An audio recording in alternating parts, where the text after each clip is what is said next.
Welcome. Today I wanted to talk about the rise of the ancient deep state, meaning I'm trying to reconstruct or trace back the origins of our modern deep state, or what is commonly considered to be the deep state, back into antiquity, back to the origins of state politics, where figures like Plato have written the Politeia, the Republic, and others like Aristotle have written their works on politics. Throughout the antiquity, there have been several authors writing on deep politics, writing about forms of government, their internal workings, and how one translates or transforms into the other throughout the cycle of civilizational decay. Other sources that have written on this are, for example, the historian Polybius. Polybius identified the benign and the not so benign forms of government, made distinctions between them, and tried to explain how one transitions into the other. On this topic, I have written an article on my Substack, Notes from the Archive, where I explore this topic deeply with direct citations from sources that I have used for this investigation. Let us jump right into it. The rise of ancient deep state politics. What ancient Rome teaches us about elites and democracy.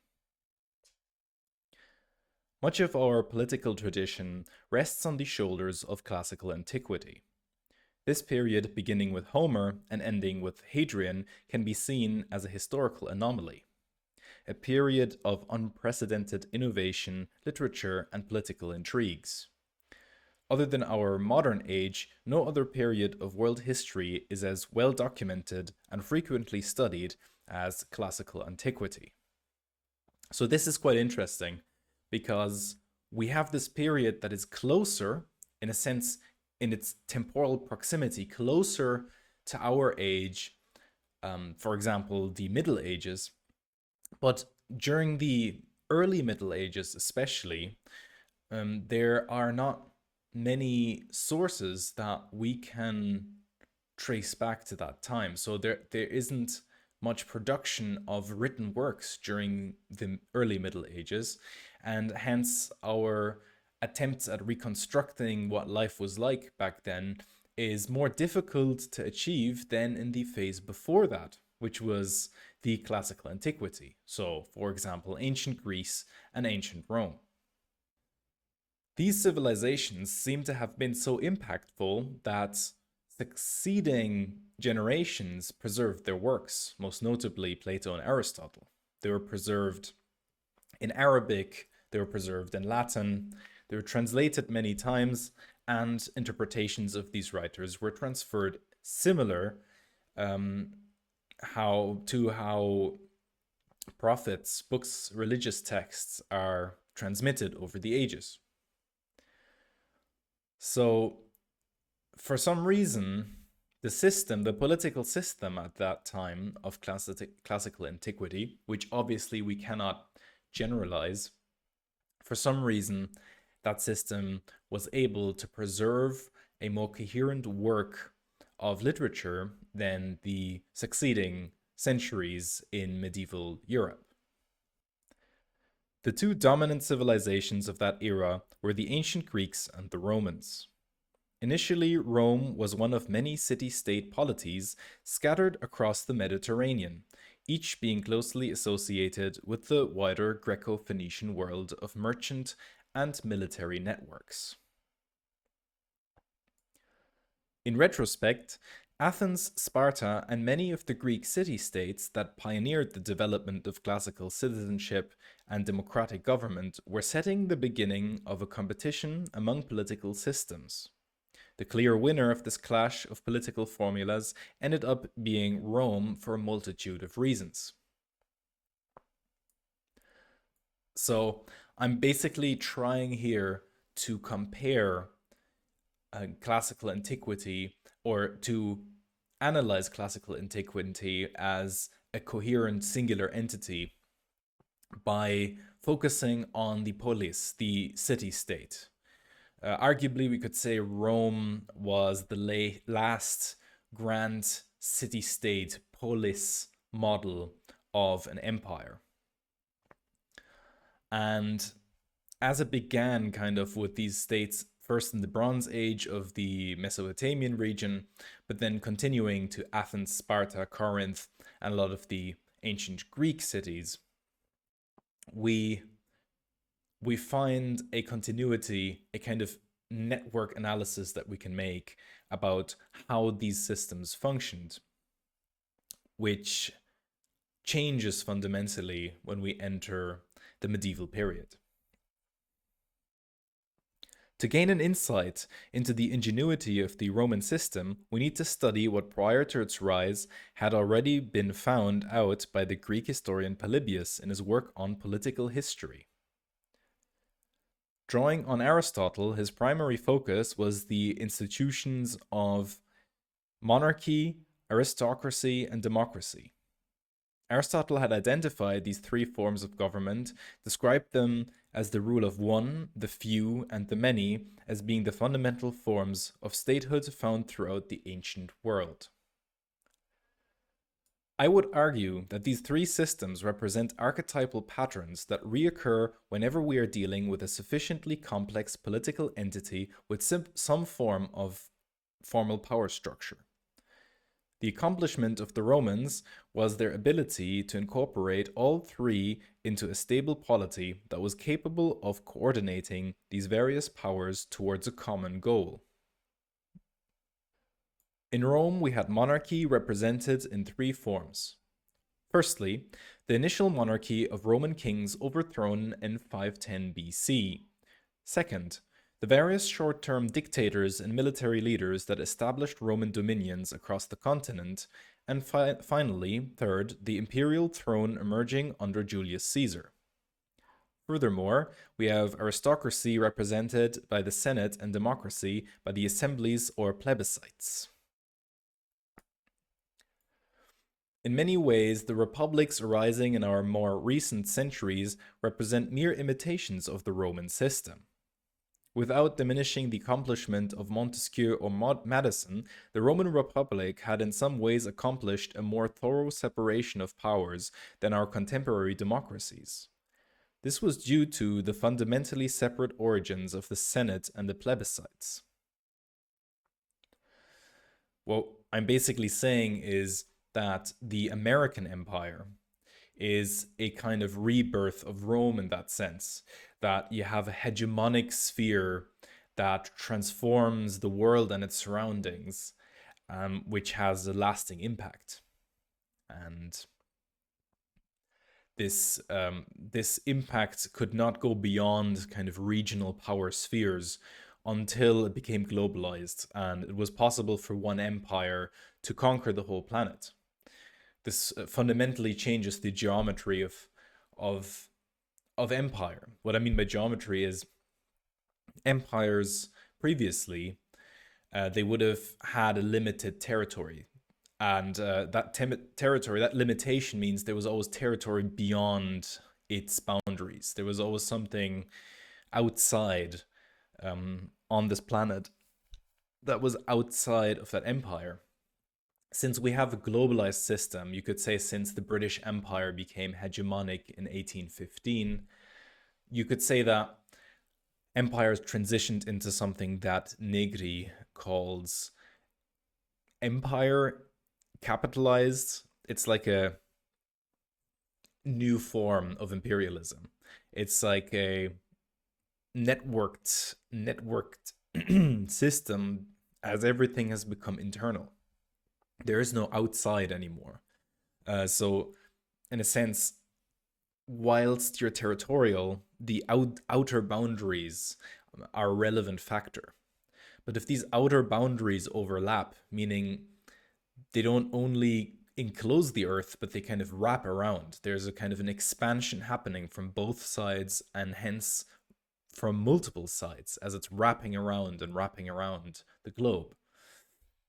And this has basically been brought forward through this neo-Roman, this rebirth of a hegemonic empire. The Romans kind of maximized what was possible through that was possible just through the coordination of the cultural technologies at the time,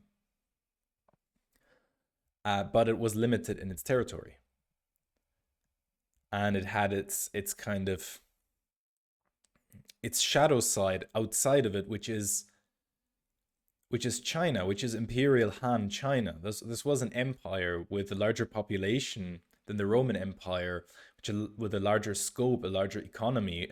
Many things kind of hint towards the fact that in terms of population, in terms of scope of battles and wars, for example, ancient China was in a sense more active than Asia or the rest of Eurasia. So you had basically a whole separate world of a Roman Empire on the other side of the world happening without much interaction, because it was just too distant a country. There was no safe roads across Asia. There was no way of getting there. It would take too long. There was no way of surviving this journey for many people. So now that we have a global networked state, a global system, an empire that wraps around the sphere, China is not, or is no longer something outside of the territory. It struggles to move beyond the territory, to create its own territory, as a rebirth on its own part of its Roman Empire, of its ancient Han dynasty. So this network effect has changed the dynamic of the way it works, of the way the system works. But we can still trace the similarities and the ancient echoes, you could say, that are encompassed within the architecture of our modern system. Contrary to the Romans, modern constitutional states have almost all inherited a highly centralized absolutist state machinery. Our written constitutions outlining the division of powers and their respective responsibilities were brought about by a central power that distributed those separate domains by delegating them. The founding fathers of the United States were quite literally victors of a military struggle and were at liberty to draft the Constitution according to their sovereign aims. The Roman constitutional system was a little more messy, as there was no formal constitution that drafted each power center at the same time. The relationship between various governing bodies had to be established with time. However, we do find in the Senate a historical constant, the iron law of oligarchy.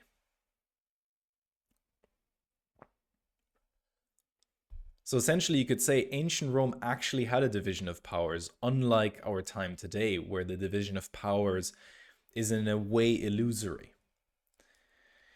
Bertrand de Jouvenel, in his brilliant work on power, he speaks about this, where he identifies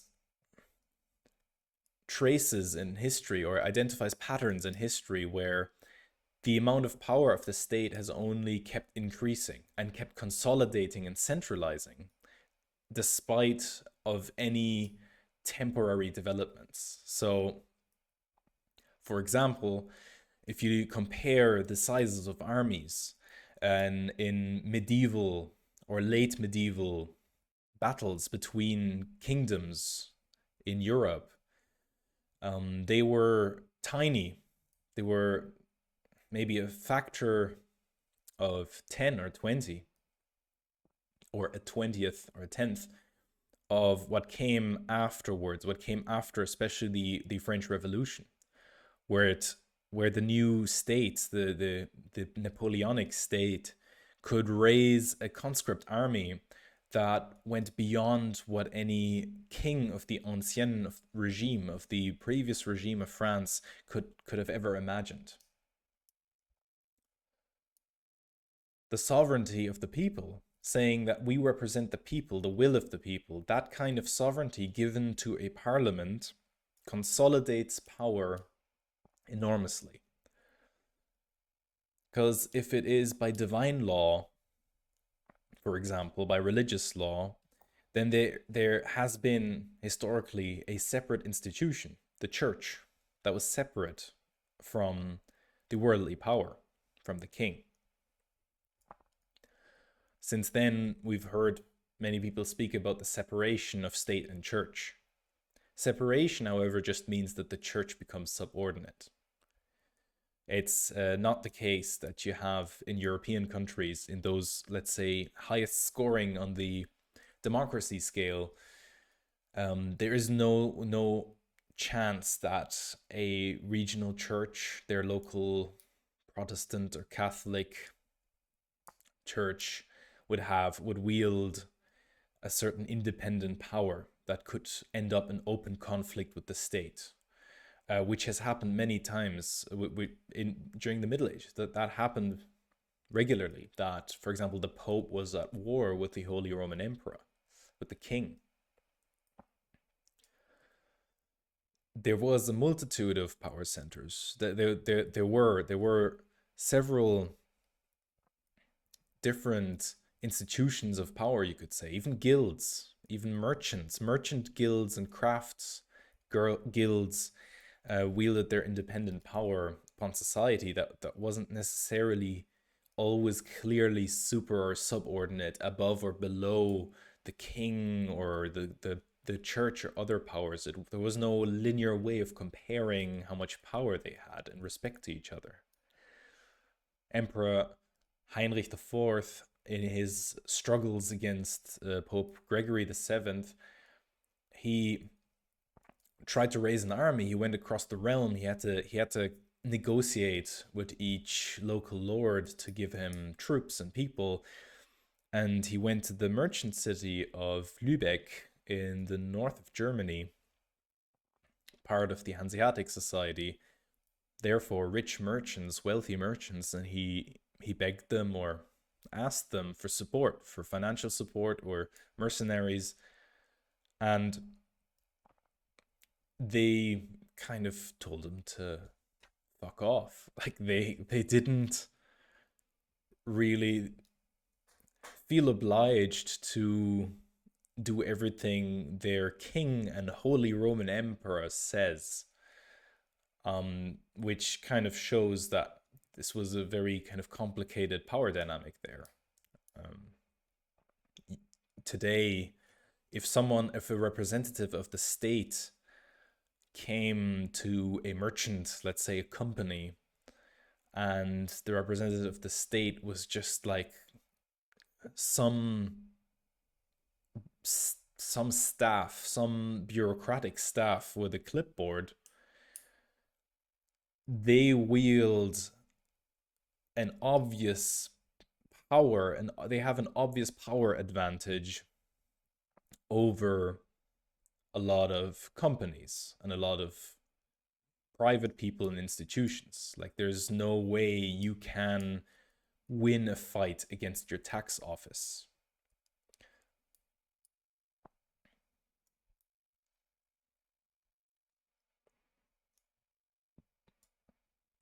What we have in common with the societies of the ancients is that despite apparent separations of powers, a permanent staff or bureaucracy of the state establishes itself, quickly dampening any direct impact democratic sentiment may have on government decisions.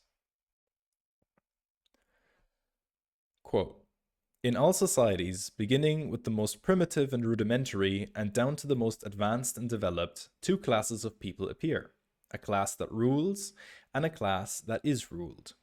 The first class, always the less numerous, performs all political functions, monopolizes power, and enjoys the advantages that power brings, whereas the second, the more numerous class, is directed and controlled by the first."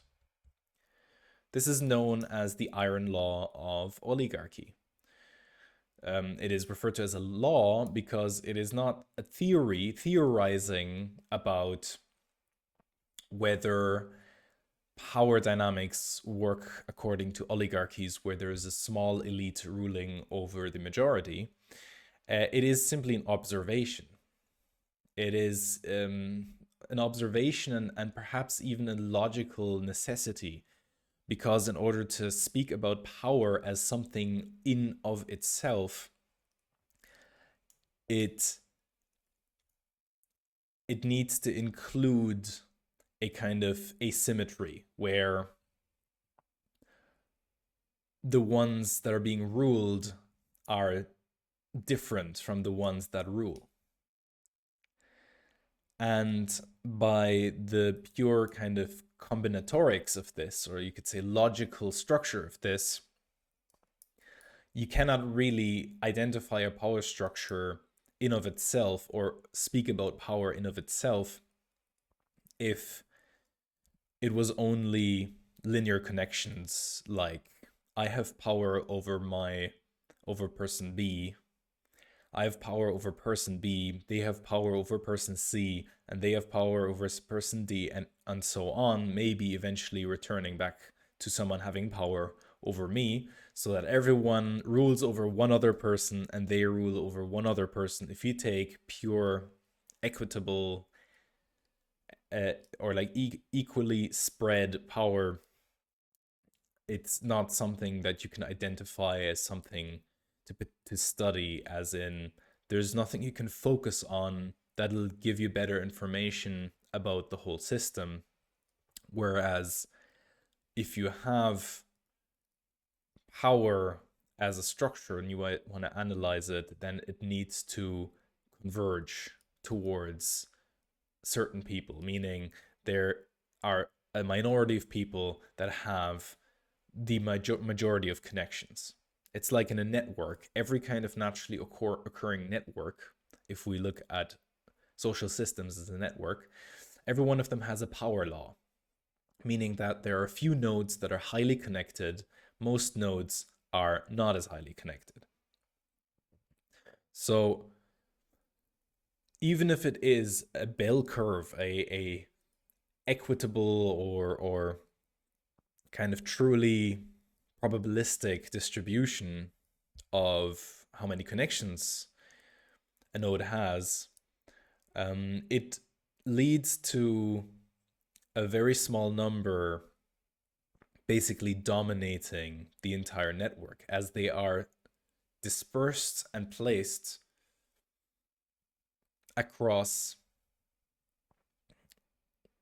the network and surrounded by lesser connected nodes. In other words, they influence a lot of people who in turn influence less people, who in turn influence less people. It's kind of an island dynamic where there's separate centers of gravity.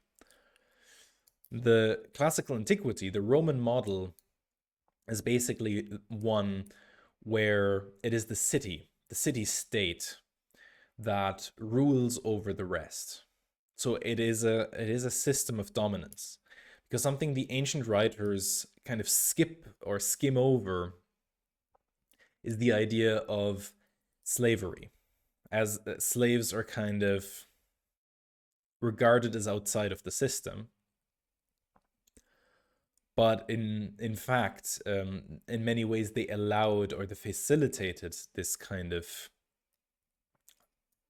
political dynamic within the city-state. So, for example, in order to have Athens be a true democracy, the participants in that democracy had to be kind of remarkable citizens. They had to be like a model person, as they had to actively create the citizen as a kind of elite figure. What I mean by that is they are not elite among each other, so they are kind of homogenized. They are almost, you could say, communists or collectivists. But they all collectively rule over the slaves and rule over the surrounding barbarians and weaker states, weaker police, weaker cities.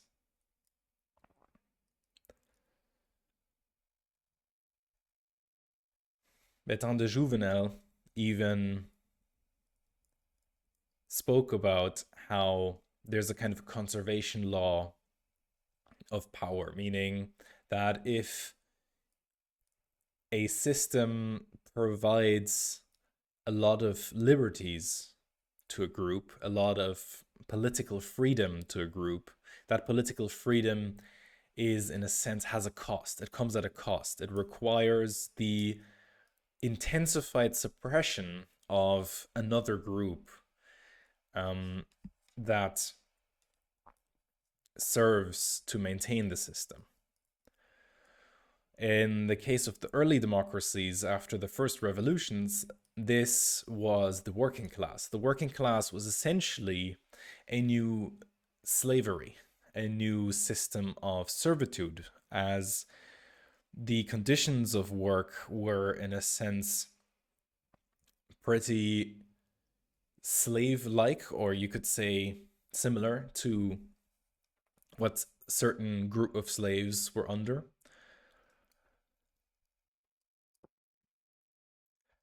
In order to fulfill the democratic ideal of having everyone participate in the system, regardless of social class and regardless of race, ethnicity, religion, or gender identity, then all of the external groups, like the working class, need to be incorporated into the system. This was possible through measures such as the New Deal in the United States, or the German imperial system during the late 19th century that introduced social welfare measures and regulations on labor conditions that kind of enabled the state to function despite not being a true democracy. At the same time, the Marxists, the communists that were part of the opposition parties at that time, like the SPD or the communist parties in Russia and other countries, they wanted an overthrow of the system. But as de Jouvenel says, power has this mysterious ability of taking on any kind of ideology, even those that claim to oppose power. So as the Marxists claimed to be opposing power itself, striving for a true equitable society where there was no state, there was no currency, and private property was entirely abolished.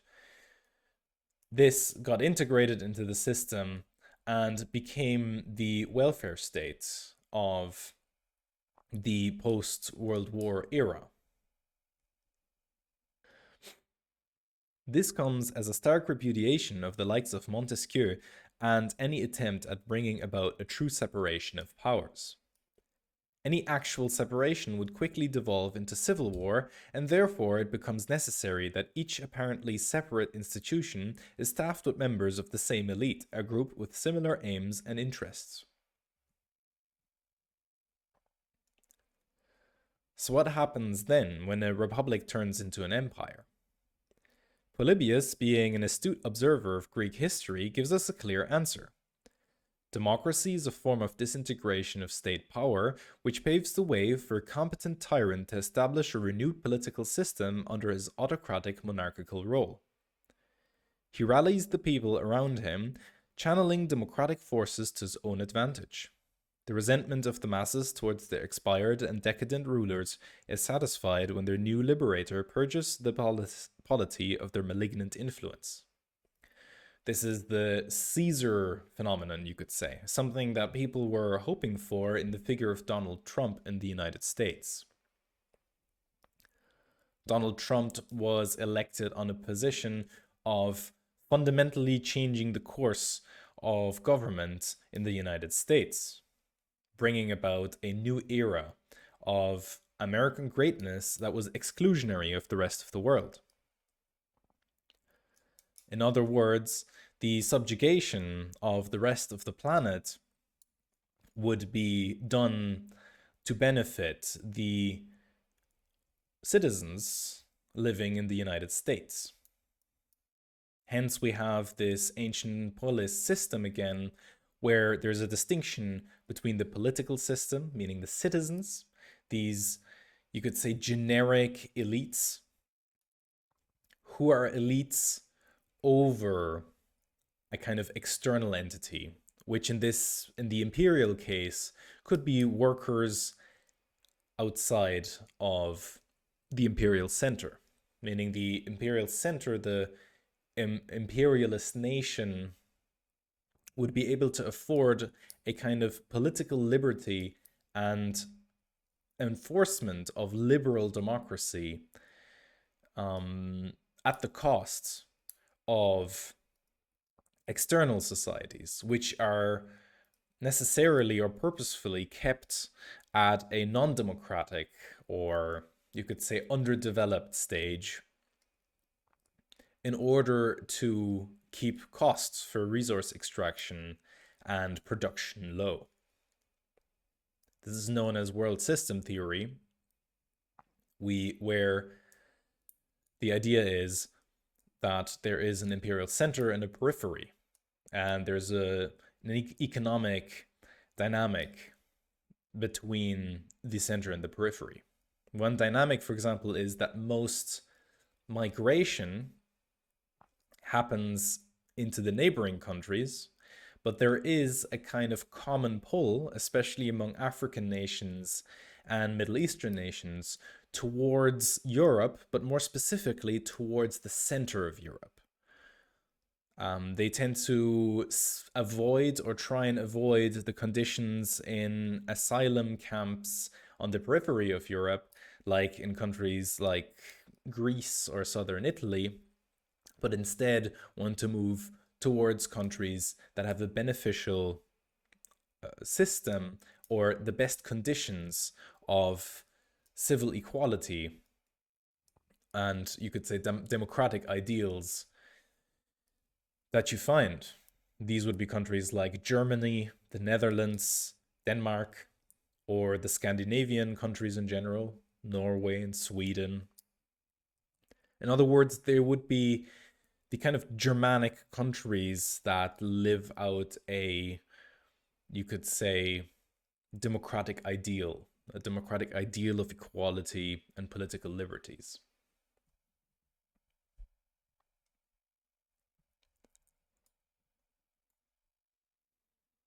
From their perspective, the rise of a Caesar is a negative phenomenon, something to be avoided. However, they do not have much of a role to play or much of a say in whether that is going to happen in their countries, as their developments, especially culturally and politically, are highly dependent upon the developments in the United States, which is the true imperial center. The imperial center began moving away at the outbreak of World War II. It began moving away into the United States. What we observe when looking at the rise of the Caesars was a purge of the Senate, a transfer of power leveraging plebeian sentiment towards a new elite. The seeds of this new elite were already present in the famous triumvirate. Caesar, Crassus, and Pompey had already dissolved the illusion of a separation of powers when they each took turns for the consulship and coordinated their political offices for aims beyond the concerns of the senatorial establishment. Initially, the senates or upper houses of our contemporary systems were similarly intended to represent the interests of an established elite. Decisions were to be negotiated alongside a citizen parliament or lower house. In effect, it really meant the initial domination of politics by this established elite, which later began breaking down and started leading into unstable populist demagoguery. Populists all wish to be Caesar. They want to be the ones to establish a new elite. The New Deal era in US politics is an excellent example of a monarchical power. In this case, the presidency under Roosevelt, pushing out a corrupt financial elite in favor of a new kind of governmental technocracy. The further development of the national security state under Truman solidified something like an informal Senate that has increasingly been in charge of setting policy for the traditional Madisonian institutions to enact. Michael Glennon writes, large segments of the public continue to believe that America's constitutionally established dignified institutions are the locus of governmental power. By promoting that impression, both sets of institutions maintain public support. But when it comes to defining and protecting national security, the public's impression is mistaken. America's efficient institution makes most of the key decisions concerning national security removed from public view and from the constitutional restrictions that check America's dignified institutions. The United States has, in short, moved beyond a mere imperial presidency to a bifurcated system, a structure of double government, in which even the president now exercises little substantive control over the overall direction of US national security policy. Whereas Britain's dual institutions evolved towards a concealed republic, America's have evolved in the opposite direction toward greater centralization, less accountability, and emergent autocracy. This is Michael Glennon's book titled National Security and Double Government. Highly recommend. Polybius' statement on the decline of polities hold true even today due to the fact that he's not predicting individual events but rather giving an account on the overall trajectory of complex societies. He preempted the notion of elite overproduction and other quantitative models studying political systems. On its face, it is an intuitive insight: power structures degrade. But why? If we are to take the accounts of entropic breakdown of any kind of complex system seriously, then political systems should also be regarded as having an inherent dynamic with a probabilistic tendency towards decay. I know it is a bit of a disappointing answer, but similar to living organisms getting old and decaying, there is an inbuilt trajectory towards decline that individually can be caused by a wide range of external and internal factors.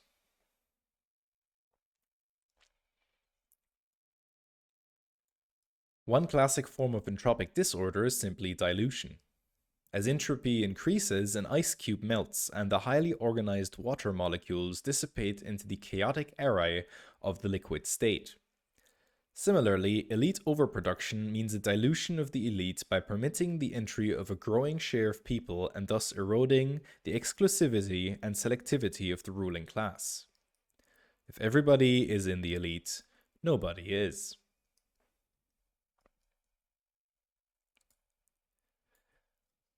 You can see that where over time, since the end of World War II, we have this increase in decolonization, this attempt at using global institutions like the World Bank, the International Monetary Fund, and the Bank for International Settlements, we can create a financial system that invests in developing nations in Africa or in Asia into a direction where they become part of the, you could say, Western imperial world, the empire that is generated through the alliance of the United States and the European Union, an alliance built up through a collaboration on finances and military alignment, where the finances started off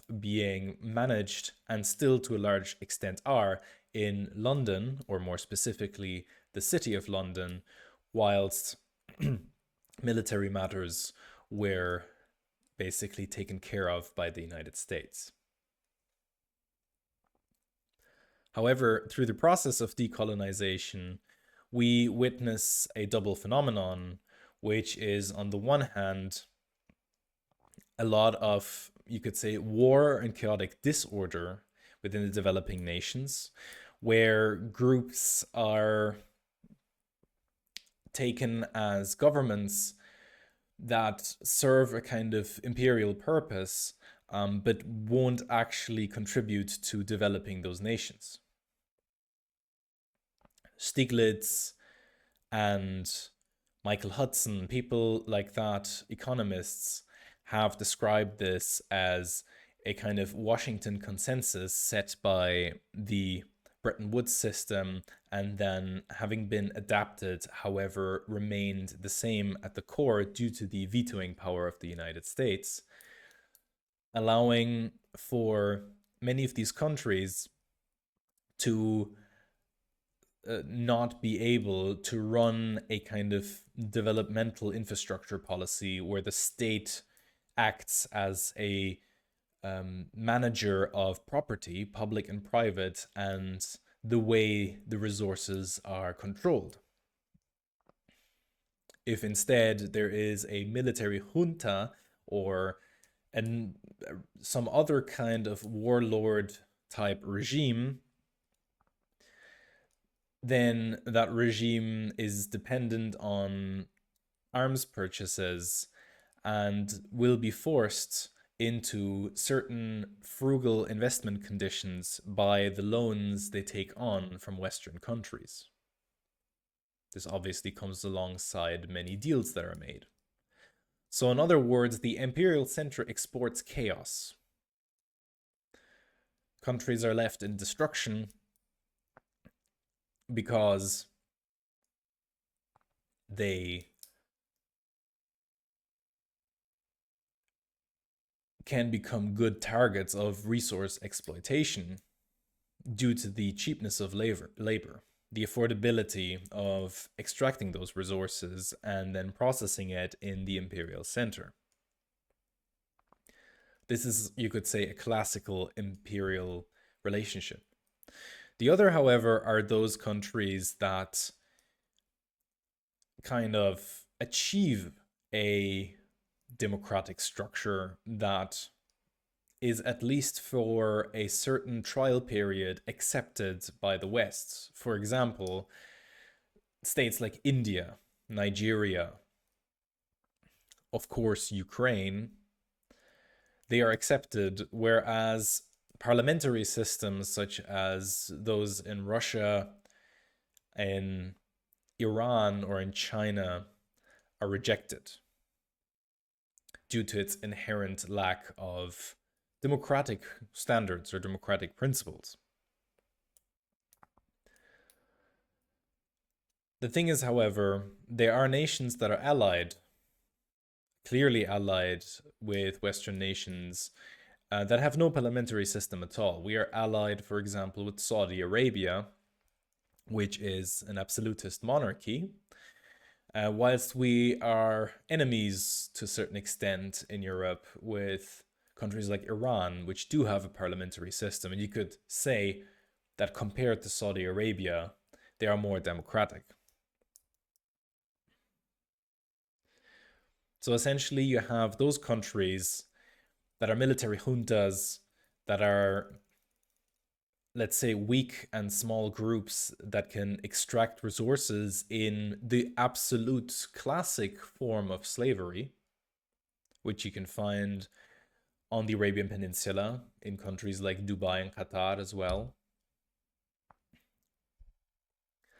And on the other hand, you have countries that have succeeded in a kind of diplomatic takeover, that have become liberal democracies, like in Eastern Europe, for example, most notably Ukraine.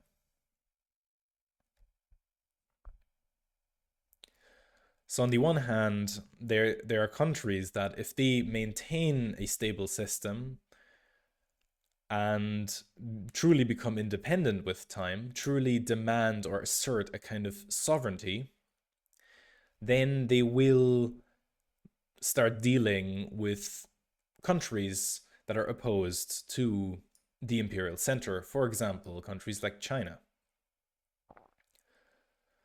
As the empire is fundamentally global, China is integrated into it. China is the production hub. It is the periphery of the empire where the center is in the United States. It is where the production happens, where all the things, all the parts, all the hardware is made. Whereas the Europeans and the Americans, they have been progressively financializing, progressively becoming centers of finance, especially in the major cities, especially, for example, a city like London. Whilst the nations themselves seem to be falling victim to this global development, where birth rates are dropping and a large migration of people is happening from a lot of the countries that have been destroyed in the fallout of this imperial system. Countries that have been destroyed in this fallout, for example, the prime example there would be Afghanistan. They would migrate, they would make their way and migrate into the imperial center. So you have a decline of the homegrown birth rates and you have an influx of foreigners, of people coming from these peripheral regions, or even regions you could say that are peripheral, as opposed to, you could say, maybe threshold regions like China.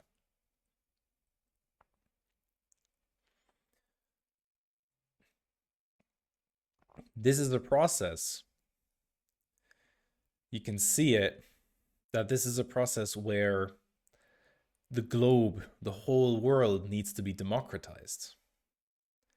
That is the logical conclusion of the political formula. The political formula is that which identifies the enemies of the system and wields power on the cost of the citizens' lives, or the citizens' livelihoods, or the citizens' economics, in order to fight this war against the enemy, which in the post-World War II world is anything that is not a liberal democracy, a kind of open society as defined by Karl Popper, for example.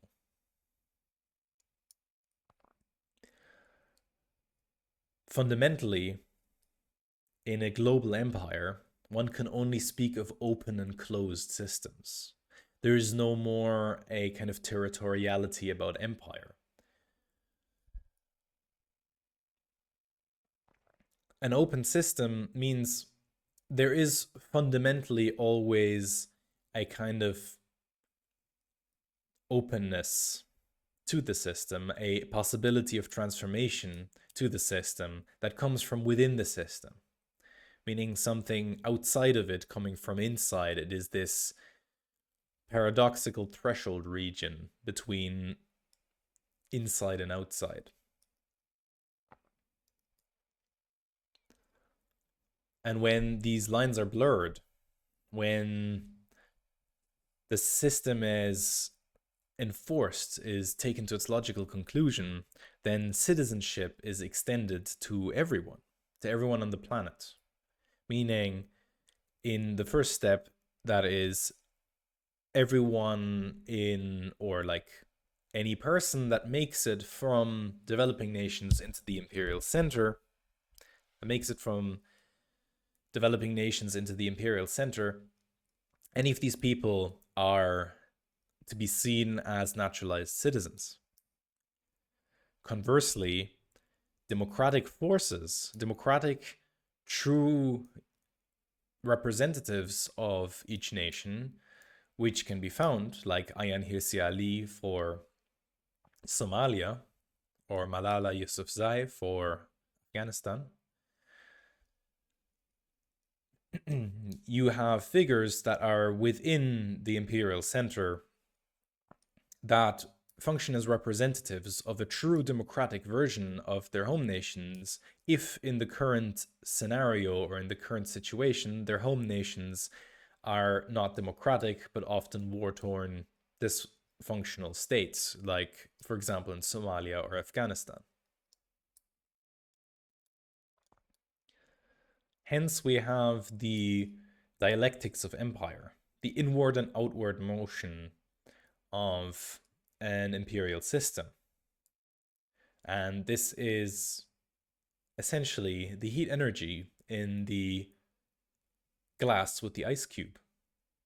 The ice cube dissolves, entropy increases, disorder increases, because the inside of the cube merges with the outside.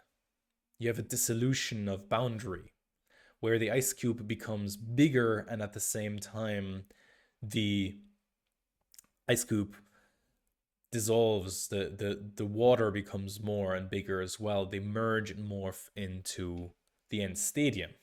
This is a thermodynamic principle. It can only go in that direction. It cannot be reversed. So there's a natural end cycle. There's a natural end degradation phase to the democratic system. This is something Polybius describes now.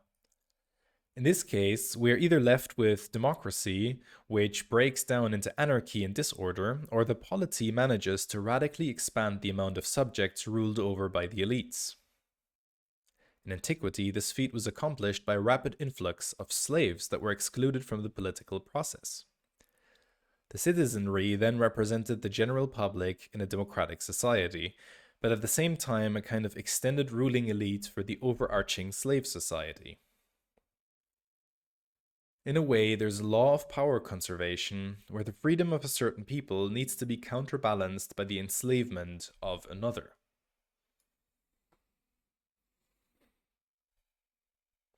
So the first iteration of democracy lived from the enslavement of the working class. The second iteration of democracy was preserved by the enslavement of the colonies.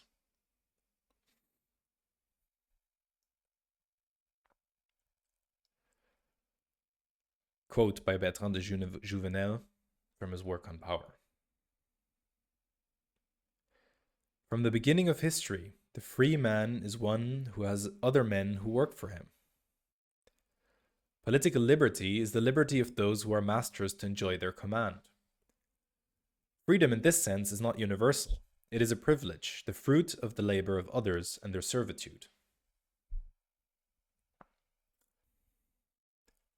Citizenry is not a profession, nor is a citizen part of a group with specific political interests. Citizenry does not arise in its own, but is an active project by a political structure to bring about cooperative subjects by providing them with a stake in the business of the state. As an abstract entity, citizenry entails merchants, priests, warriors, or peasants alike. What it means to be a citizen is constantly in flux and needs to be reinforced by upholding its distinction from the slave or non-citizen. In modern times, slave labor has been replaced by working-class labor and industrial technologies. We are enslaving the developing world alongside nature, but increasingly and more predominantly nature, in order to maintain the expansion of the universal citizenry of modern democracy. This democracy, in turn, is a kind of global ruling elite, recruiting their own via academic institutions. Unfortunately, none of this is taught in said academic institutions, so hopefully this essay will do for now.